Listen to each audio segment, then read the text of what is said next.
Hi guys, Milog Tarot here. Welcome back po for your kapalaran sa pag-ibig. Para po ito sa mga air signs, Gemini, Libra, and Aquarius. Maglalagay na lang po ako ng timestamp sa may description box para po mapuntahan ninyo ang inyong zodiac signs. Pero syempre, this is a general reading, kaya hindi po lahat ay makaka-relate. Okay, so we will start po with Gemini. Ano kaya yung posibleng pagdaraanan ng mga Gemini sa mga susunod na mga araw? Okay, so we have here the Knight of Swords, the Six of Pentacles, the Seven of Cups, and the Knight of Wands. Okay, so mukhang sa mga susunod na mga araw, parang may magbibigay sa'yo ng option.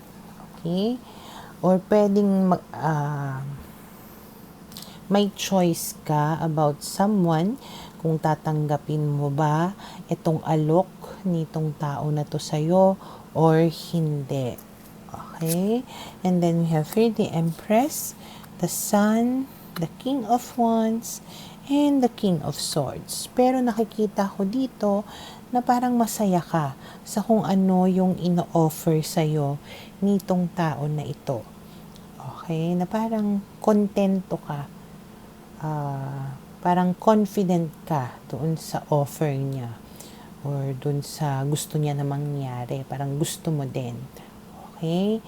Na pwedeng totoo naman yung sinasabi sa'yo nitong tao na to. Honest naman siya sa'yo. Okay? Parang wala naman hidden agenda, ganyan. And mukhang passionate naman talaga siya. Parang gustong-gusto naman niya talaga yung offer na sinasabi niya sa'yo. Okay? And then we have here the Nine of Swords, the Queen of Wands, and the Ace of Swords. Pero nakikita ko dito na parang kahit na masaya ka, kahit na parang satisfied ka doon sa offer niya, medyo meron pa rin gumugulo sa isipan mo. Parang hindi ka pa rin ganun 100% confident or sure about that person or dun sa gusto niyang mangyari. So, ang mainam or ang gagawin mo is kakausapin mo siya ngayon. Okay, so magkakaroon kayo ng masinsinan na pag-uusap para malinaw, kumbaga, yung mga bagay-bagay between the two of you. And then we have here the Hangman and the Eight of Swords. Ang nakikita ko dito, hanggat parang meron kang duda, hanggat parang hindi malinaw sa'yo yung mga bagay-bagay, parang wala kang gagawin, no? Kung halimbawang nakikipagbalikan siya sa'yo, maaaring hindi ka muna makipagbalikan until talagang 100% sure ka na. Okay?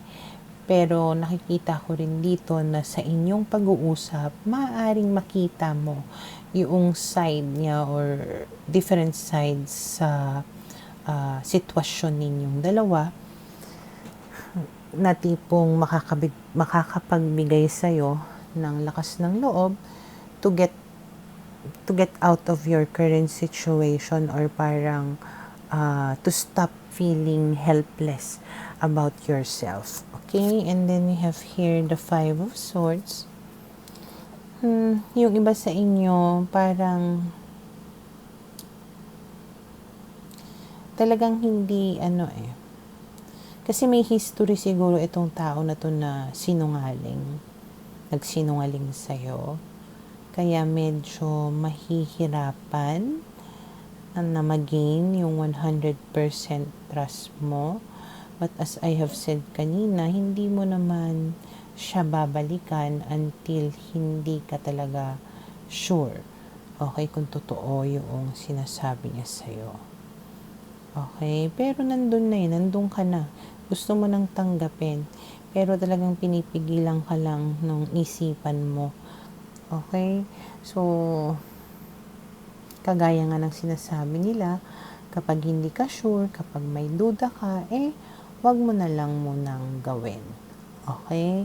So, for now, ito yung nakikita ko na posibleng mangyari sa mga Gemini.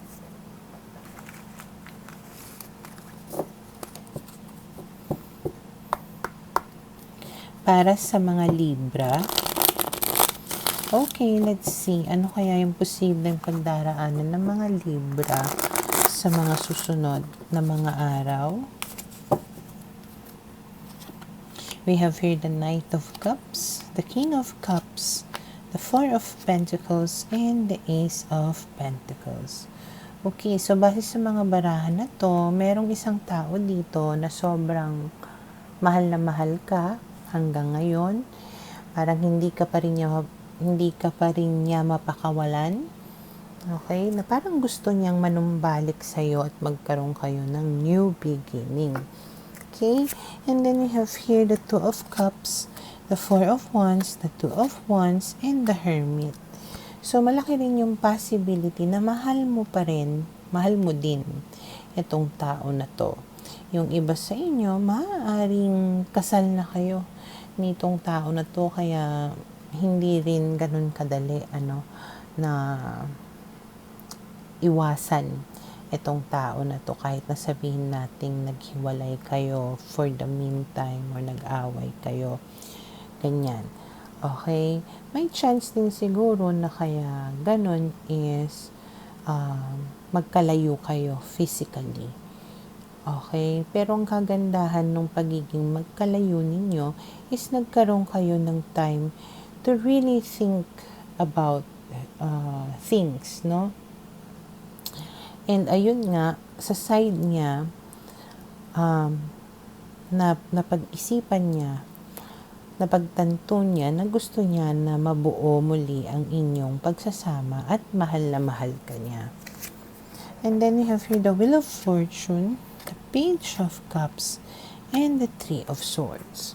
So, sinasabi dito, maaaring magkaroon ng mga pagbabago sa inyong sitwasyon, especially if you are dealing with a water sign, Cancer, Scorpio, and Pisces. Okay? Na para bang gusto niyang baguhin yung mga sakit na naibigay niya sa'yo, parang ganyan. Na kung halimbawang nagkaroon din ng third party situation, maaaring pati yun magbabago. It's like you're going to start all over again, getting to know each other again. Ganyan, parang everything is brand new. And then we have here the Nine of Pentacles and the Lovers, na kung halimbawa nga na nagkaroon ng third party situation, pwedeng hiniwalayan niya na yung third party at single siya ngayon, na talagang nagbabalik siya sa'yo dahil ikaw yung gusto niya na maging lover. Okay? And then we have here the Ten of Wands. Ayun nga lang, ang hindi maganda dito, sa kanyang pagbabalik sa'yo, pati mga problems, bit-bit niya. Okay? Hindi ko alam exactly kung anong mga problema ito. It has something to do with obligations, responsibilities, ganyan. Not necessarily na about sa third party. Okay? May mga ibang factors, ibang problema, pwedeng money, career, ganyan, na siguro na-realize niya rin na you are somebody who can help him or her with these problems na meron siya. Okay? Pero ayun nga, andito naman si Knight of Cups and King of Cups and Two of Cups na nagsasabi na, yes, mahal ka naman niya. Na-realize niya na yun, okay? Wala na nga yung third party. Ayun nga lang, may mga problems na bit-bit siya. So, kailangan mong timbangin. Kaya mo ba itong mga bit-bit niya na problema. Okay? Na pwedeng pati ikaw, syempre, problemahin mo rin. Okay? So, ang tanong is, sapat ba ang pagmamahal mo para sa tao na to para akuhin or damayan siya sa mga problema niya na hindi mo naman dapat na pinoproblema. Okay? So, for now, ito yung nakikita ko na posibleng mangyari sa mga Libra.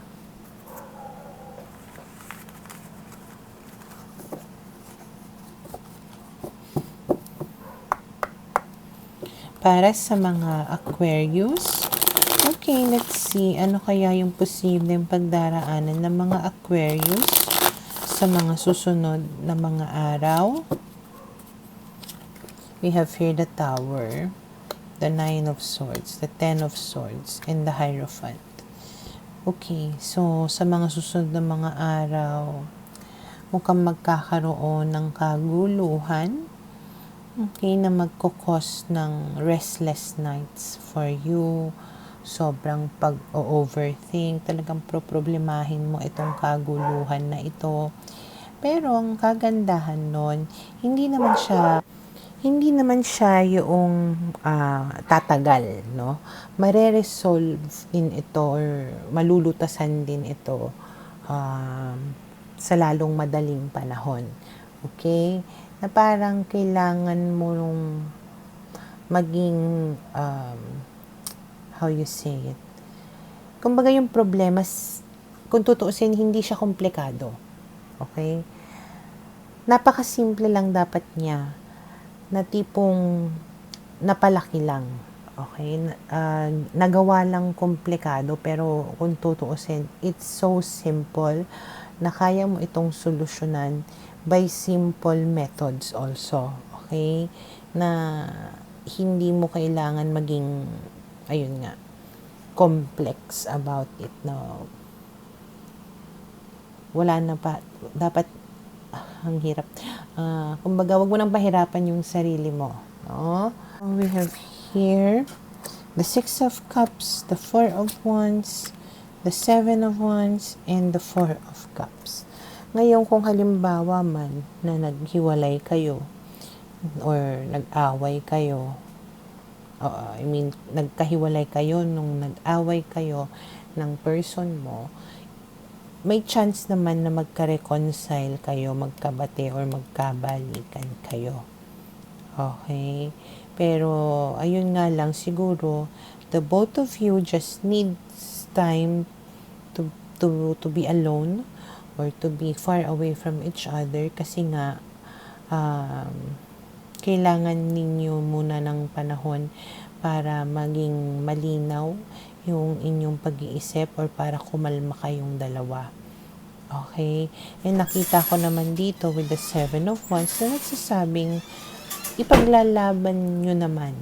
Kumbaga yung problema ninyo. Ipaglalaban nyo naman yung isa't isa para hindi nga maapektuhan yung pagsasama ninyo.